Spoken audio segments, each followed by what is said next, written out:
So I had a lot of questions about the new grates. Yes, if you're not careful, your foot will go down in there. Hazard of the job. The cows don't have access to this area. That gate has a latch, it has a chain on it. They can't get over here, and cows would see this and they wouldn't want to go over it anyway. Auto scraper comes down. It takes 2 full hours. It takes an hour to go back to the far end and an hour to come back.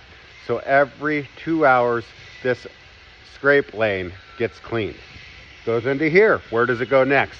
It runs down, all the way down to the reception pit at the end where it gets pumped to the separator. So let's go over there. But first I'm going to show you what the old grates were doing and why these ones are so awesome. So this is what the grates looked like before we redesigned them. Shout out to Boyd's. As you can see, there's no hole at the front, which sure makes it so I'm not going to fall in. But it also made it so the shavings, when pushed down, would start to compile on top and we keep getting buildup. So we have to constantly come out here with a rake and break it up.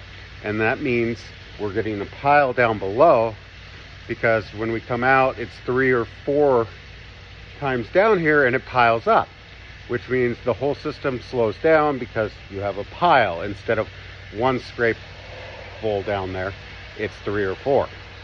Not good for the system. So old grates, bad. New grates, yes. All right, let's go to the separator. So this is my separator. It's basically a manure waterfall.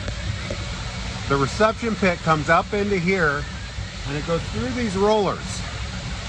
The top roller presses it, so the fluid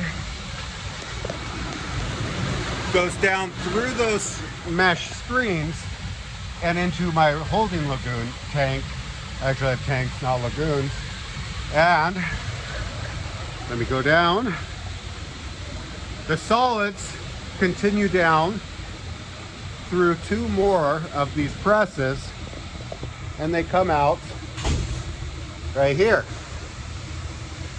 They fall through the hole into a pile that we take to our dry manure storage. Eventually we will have a composting facility, because you want it to heat up to kill all any seeds or bacteria that are in there, and then it makes beautiful compost that we can apply to our fields, or gardeners can come get all the good stuff. Starting to get a little buildup. I'm going to have to take care of that real quick. Where does the fluids or the liquid go? Well, it goes through those pipes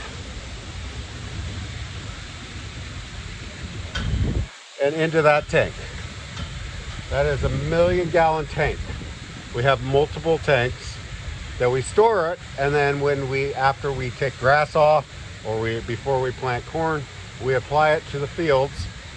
It's great fertilizer too. Gives a really quick shot of nitrogen to the growing plants because it's liquid, whereas the dry solids is a little longer lasting. So you have quick, and then you have stuff that helps build soil. And that's what we do with our manure.